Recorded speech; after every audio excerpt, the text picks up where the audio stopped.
Bonjour à tous et bienvenue dans cette nouvelle vidéo. Aujourd'hui, nous allons devoir parler du procès de Joseph Kabila qui a eu à débuter et qui suit son cours. À la dernière audience qui s'est passée récemment, nous avons vu que la cour a eu à faire des projections, des vidéos traduites parfois par l'intelligence artificielle, notamment celle de l'interview de Joseph Kabila qu'il a eu à faire en Afrique du Sud et la vidéo de son conseiller Kikaya. Alors, ces vidéos ont été présentées comme étant des preuves justifiant l'accusation selon laquelle Joseph Kabila serait le parrain ou sinon le chef numéro 1 de l'AFC M23. Mais j'ai pris le courage de revoir l'intégralité de l'interview premièrement de Joseph Kabila et je n'ai vu à aucun moment Joseph Kabila se dire être membre ou sinon être allié au M23. C'est vrai que plusieurs personnes diront que non, il a été à l'Est, il a fait ceci, cela, il a eu à rencontrer les personnalités politiques ou militaires de l'AFC M23, il a eu à faire... C'est vrai qu'il était là. C'est vrai que plusieurs personnes vont devoir condamner cela, mais rappelons-nous que ce n'est pas la seule personne qui a eu à le faire en étant dans cette situation. D'ailleurs, Etienne Tshisekedi d'heureuse mémoire était aussi à Kisangani lorsque cette partie a été contrôlée par le rebelle. Donc,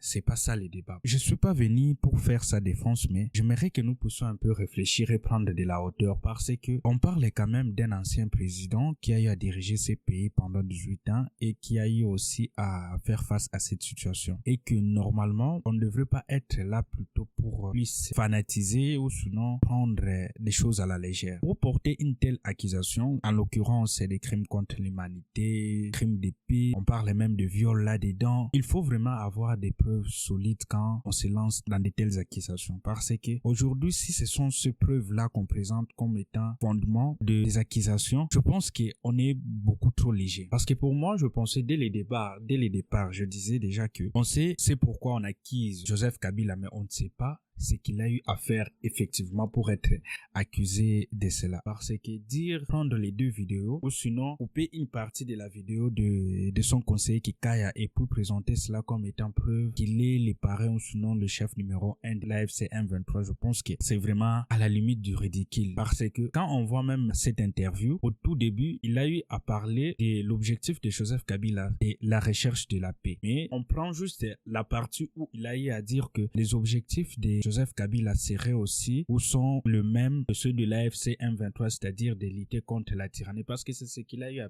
préciser tout juste après cela, de lutter contre la tyrannie.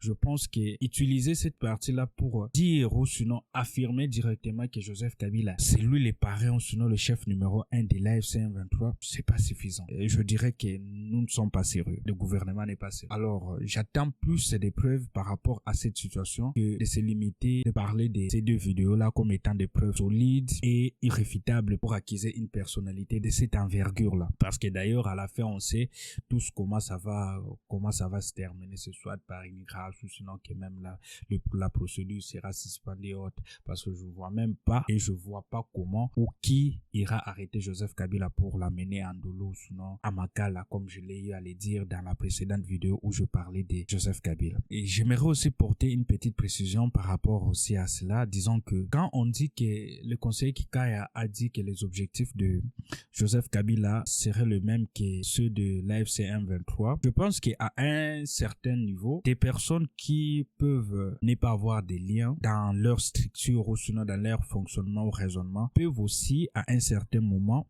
avoir certaines convergences dans leurs idées ou sinon dans la recherche de ce qu'ils font. Et dans ce cas ici, je pense que c'est juste, comment est-ce que je peux appeler ça, une conjonction ou sinon une convergence de points de vue qui ont fait en sorte qu'ils puissent parler du même but ou du même objectif que l'AFC M23. Mais maintenant, la difficulté sera au niveau maintenant de prouver ou sinon de donner des preuves tangibles ou irréfutables qui justifieront que l'on accuse aujourd'hui Joseph Kabila des crimes de guerre ou crimes contre l'humanité ou crimes contre la paix, parce que cela requiert des liens qui doivent être établis entre Joseph Kabila et l'AFC M23 et le commandement, et qu'en plus de cela, que l'on puisse prouver que Joseph Kabila était aux manettes de tous les crimes qui étaient commis ou qui sont commis à l'est de la République démocratique du Congo et qu'il en avait connaissance bien avant. C'est là où je trouve la grande difficulté et c'est là où j'attends un peu comment va se dérouler ce procès, parce que de là, présenter juste les deux vidéos là et dire que non, Joseph Kabila, sur base de ces deux vidéos, serait le parrain de l'AFC M23. C'est compliqué parce que d'ailleurs, même lui-même, Joseph Kabila a dit ou sinon a lancé un défi à Tshisekedi de prouver les dires ou sinon les accusations qu'il portait contre lui. Dans la même vidéo là, au début, on lui a posé la question de savoir si il était en relais avec l'AFC M23. Il a dit que Tshisekedi pousse les prouver. Et je pense que c'est là où même se trouve la difficulté selon laquelle Félix Tshisekedi ou sinon les camps au pouvoir n'a pas pu présenter ou sinon à transférer les dossiers de Joseph Kabila à la CPI parce que lors de la visite de Karim Khan à Kinshasa, selon certaines indiscrétions, le camp Tshisekedi ou sinon Félix Tshisekedi aurait eu à demander à Karim Khan qu'on puisse poursuivre Joseph Kabila pour crimes de guerre et autres à la CPI afin qu'il puisse être détenu de ce côté-là. Mais Karim Khan aurait eu à répliquer, disons que premièrement la personnalité de Joseph Kabila serait compliquée à arrêter vu l'histoire de la CPI même et que Joseph Kabila a eu vraiment à contribuer pour la création, sinon l'établissement de cet établissement.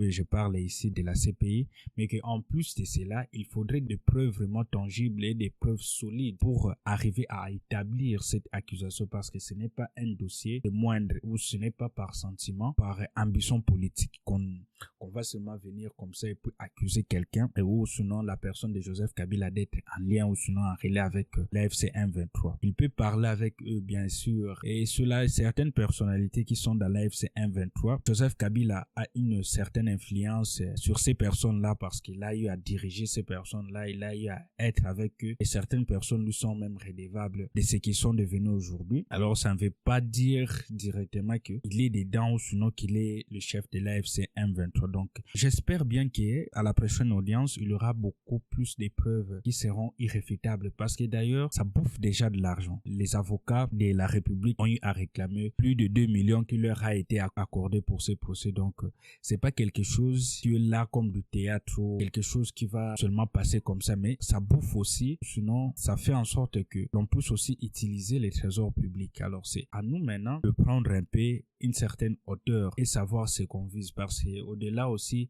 de les poursuivre, il y a aussi des risques de division en interne alors qu'on est en train aussi de rechercher la paix. Donc, ce que j'aimerais dire dans cette vidéo, c'est que les accusations qu'on a eu à porter contre Joseph Kabila, j'espère bien qu'il y a des preuves solides pour l'accuser des crimes aussi graves ou sinon des faits aussi graves et que cela ne puisse pas seulement être par calcul politique, c'est-à-dire qu'on puisse mettre sur sa tête un casier judiciaire pour le dissuader de revenir d'une manière ou d'une autre au pouvoir. Bien que personnellement aussi je ne souhaite pas le revoir au pouvoir, mais sinon on doit être au minimum sérieux dans ce qu'on fait pour pouvoir accuser une personnalité de ce genre, de ces crimes dont on l'accuse actuellement. Je vous dis merci et c'était juste ça mon intervention par rapport aux preuves qui ont été présentées contre Joseph Kabila et comment je vois la situation.